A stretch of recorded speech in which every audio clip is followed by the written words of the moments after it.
The blood had dried under her fingernails, a grim reminder of what she had done. Emily Carter sat on the cold steel chair in the interrogation room, her hands trembling as she clutched the edges of the table. The detective's piercing gaze bore into her, but Emily wasn't looking at him. Her eyes were fixed on the single photo he had placed on the table, the smiling face of her sister, Sarah. "How did it come to this?" the detective finally asked, breaking the suffocating silence. Emily didn't answer. How could she explain the chain of events that had shattered her perfect life? The secrets, the lies, the betrayal, and the murder. She swallowed hard, her mind drifting back to the day she first noticed the cracks in her carefully constructed world. It had all started 6 months ago, on a seemingly ordinary autumn morning in Maplewood. Emily's life had been a picture of perfection, or so she thought. She had a devoted husband, Ryan, 2 beautiful children, and a close bond with her younger sister, Sarah. When Sarah unexpectedly became a single mother to baby Noah, Emily didn't hesitate to step in, offering support, babysitting, and even financial help. But it was on that morning that Emily first felt the shadow of something sinister creeping into her life. She had just returned home from a grueling 12-hour night shift at the hospital. Exhausted but satisfied, she was greeted by her husband's hurried departure. Ryan muttered something about an early meeting, barely making eye contact before rushing out the door. In the stillness of the house, Emily's gaze fell on a crumpled piece of paper on the kitchen counter. It wasn't hers, and Ryan rarely left clutter lying around. Curiosity piqued, she picked it up, her heart sinking as she read the words scrawled in her sister's handwriting. "We need to talk. I can't keep this a secret much longer." Emily couldn't shake the unease that had settled deep in her gut since finding the note. She told herself it was nothing, just a misunderstanding, but the words haunted her. "We need to talk. I can't keep this a secret much longer." Her sister Sarah, usually so bubbly and talkative, had grown distant. Ryan, her husband of 10 years, had become uncharacteristically irritable. Snappily tried to push the doubts aside, but the tension in the air was suffocating. Something was wrong. One evening, while Ryan was in the shower, Emily's curiosity got the better of her. She opened his laptop, searching for, she didn't even know what, emails, messages, something that could explain the growing distance between them. She wasn't sure what she expected to find, but nothing could have prepared her for the truth. In a hidden folder, buried under layers of innocuous files, she found photos, dozens of them. Her sister Sarah, pregnant, smiling, holding her belly. But these weren't ordinary photos. They were taken in Ryan's office, in their backyard, places where he had no business being alone with Sarah. Emily's breath hitched. Her chest tightened as she scrolled through the images. In one of them, Ryan was holding Sarah's hand, his other hand resting protectively on her swollen belly. The intimacy in the photo was undeniable, and it sent a cold chill down her spine. She slammed the laptop shut, her hands trembling. The betrayal felt like a knife twisting in her chest. Her husband, her sister, the 2 people she trusted most in the world. The photos were damning, but Emily needed concrete proof. Her mind raced with possibilities. What if she was wrong? What if there was an innocent explanation?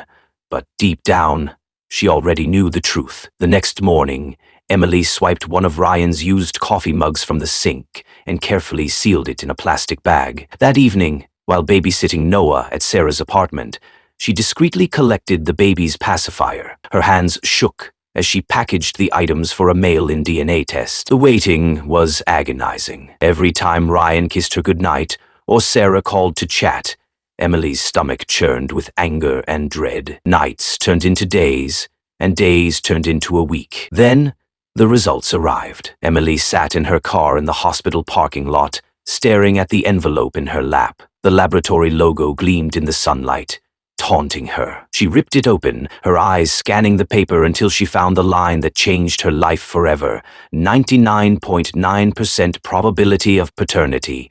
The world seemed to tilt on its axis. Emily gripped the steering wheel, her knuckles white as a wave of nausea swept over her. Every moment of her marriage replayed in her mind like a cruel joke. The late nights at work, the times Ryan had insisted on helping Sarah during her pregnancy, the way he avoided Noah as if the baby were a ticking time bomb ready to expose him. Emily's rage boiled over. She slammed her fists against the steering wheel, screaming into the empty car. How could they do this to her? How could they betray her so completely? That night, Emily waited for Ryan to come home. The moment he stepped through the door, she hurled the DNA report at him. "Explain this!" she shouted, her voice trembling with fury. Ryan froze, his face draining of color as he read the paper. For a moment he said nothing, his mouth opening and closing like a fish out of water. Then he stammered, "Emily, it's not what you think." "Not what I think?" she spat, her voice rising. "You got my sister pregnant, and you've been lying to me for months. What part of this am I misunderstanding?" Ryan tried to explain, his words a jumble of apologies and excuses. He claimed it was a mistake, a one-time thing that happened when they were both drunk and vulnerable. But his words only fueled Emily's anger. "You didn't just betray me, you betrayed our family," she screamed. "Do you have any idea what you've done?" Sarah showed up at Emily's house later that night, having been warned by Ryan. The confrontation escalated. Emily hurled accusations at her sister, demanding to know how she could do something so unforgivable. Sarah sobbed, apologizing profusely, but her tears only enraged Emily further. "You ruined my life," Emily whispered, her voice shaking with rage. "Both of you." Over the next few days, Emily's fury simmered into something darker. She began plotting, though she didn't fully understand what she intended to do. The betrayal had consumed her, and she couldn't see a way out. Every time she closed her eyes, she saw Ryan holding Sarah's hand, saw the smug look on his face as he tried to justify his actions. She wasn't sure when the idea of revenge took root, but by the time it did, it felt inevitable. The cracks in her perfect world had shattered into a million jagged pieces, and Emily was ready to make them bleed. Before we dive into the gripping continuation of this story, don't forget to like, share, and subscribe to our channel. It helps us bring you more thrilling and captivating stories every week. Hit the notification bell to never miss an update. Now, let's get back to Emily's dark and twisted tale. Emily's fury consumed her in ways she never thought possible. Her once orderly life had become a chaotic mess of sleepless nights, unanswered questions, and simmering rage. Every moment Ryan spent at home felt like a lie. Every word from Sarah felt like an insult. She began isolating herself, her mind replaying their betrayal on an endless loop. Emily wasn't one to shy away from confrontation. She demanded Ryan move out, and though he reluctantly complied, she soon discovered his absence wasn't out of remorse. He was spending nights at Sarah's apartment. She followed him one evening, parking a block away and watching as he entered the building without hesitation. Through the sliver of light in the window, she saw them, Sarah handing him baby Noah while he smiled down at the child. The same smile he used to reserve for their children. Emily's heart shattered into shards. It wasn't just the betrayal. It was the bond they were building, a life they were creating without her. Consumed by thoughts of revenge, Emily's mind began to spiral. The idea of, they don't deserve happiness after what they've done. If I can't have my family, neither can they. She bought a gun under the pretense of needing protection and began visiting a shooting range. Every pull of the trigger felt like a release, a step closer to regaining control. Before we dive into the gripping continuation of this story, don't forget to like, share, and subscribe to our channel. It helps us bring you more thrilling and captivating stories every week. Hit the notification bell to never miss an update. Now, let's get back to Emily's dark and twisted tale. The night of Sarah's murder began like any other. Emily called her sister, feigning a desire to mend their relationship. "Let's talk," she said. "I can't live with this tension anymore." Sarah hesitated, but agreed. She invited Emily over, believing she truly wanted to reconcile. Emily arrived carrying a small gift box. Inside was a baby rattle and a handwritten note that read, "You destroyed my family. Now I'm taking it all back." As soon as Sarah opened the door, Emily's calm facade cracked. "How could you?" she hissed, stepping into the apartment. "You were my sister, Sarah, my blood."